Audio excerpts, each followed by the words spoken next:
बागेश्वर बाबा है, हम हमेशा जाते हैं वहाँ से मार रहे थे तो कोई मीडिया वाले आ गए। तू हमसे पूछ रहा है कि कुछ लोग उनका विरोध कर रहे, अरे भैया पटना कोनो बांग्लादेश पे थोड़ी है, अब हमारा से पूछ रहा है। अब भाई दूर ही सपोर्ट करना, वीडियो सब्सक्राइब करके जाना। ये मीडिया वाले लोग अपनी मर्यादा भूल गए हैं। अब इसमें भी 3 तरह की मीडिया है, समझो ध्यान से। जो मेन स्ट्रीम मीडिया है वो मीडिया ना होके एक कंपनी बन गई है। जैसे आप समझो कि न्यूज 18 रिलायंस का है, एनडीटीवी अडानी का है। तो जब आदमी, अब एक बात बताओ, हमारा मेन चीज क्या है? एजुकेशन।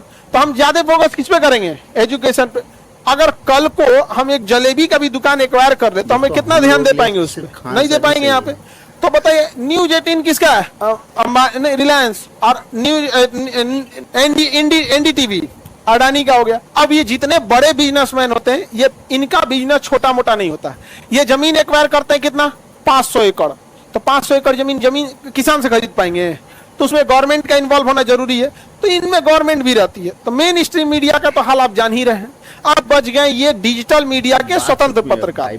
अब इनमें 2 कैटेगरी के लोग हैं। डिजिटल मीडिया के स्वतंत्र पत्रकार में कुछ गंभीर पत्रकार हैं जो रियल मुद्दे उठा रहे हैं, और कुछ ऐसे डिजिटल मीडिया के पत्रकार हैं जिनको केवल वायरल होने का शौक है। नहीं समझा गया?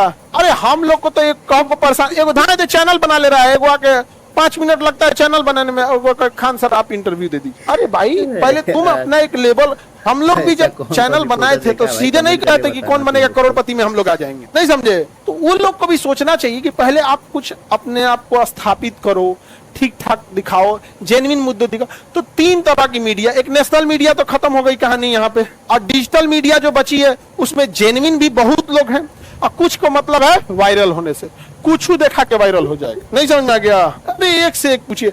हम यहाँ एक तो ना आर्मी का या एनसीसी का वो था, वहां पे एनसीसी का प्रोग्राम हो रहा था। तो हम एनसीसी में हम तो क्योंकि एनसीसी के एलिमिनाई है, हम हमेशा जाते हैं वहां पे। तो वहां से मार रहे थे तो कोई मीडिया वाले आ गए। तो कुछ लोग पूछे कि सर एनसीसी का क्या है? ठीक है। उसी समय बागेश्वर बाबा आए थे। तू हमसे पूछ रहा है कि कुछ लोग उनका विरोध कर रहे, अरे भैया पटना कोनो बांग्लादेश पे थोड़ी है, यहाँ जिसको मन होगा आएगा। उस डीएम साहब परमिशन दिए होंगे तो आए होंगे। अब हमारा से पूछ रहा है।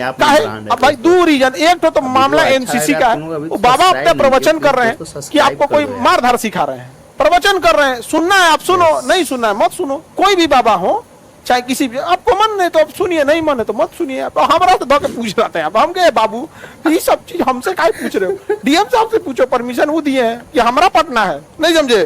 तो मीडिया का भी ना अपना अलग धर्रा हो चुका है यहाँ पर। अब आप लोग तो हमेशा रूबरू होते ही होंगे यहाँ पर।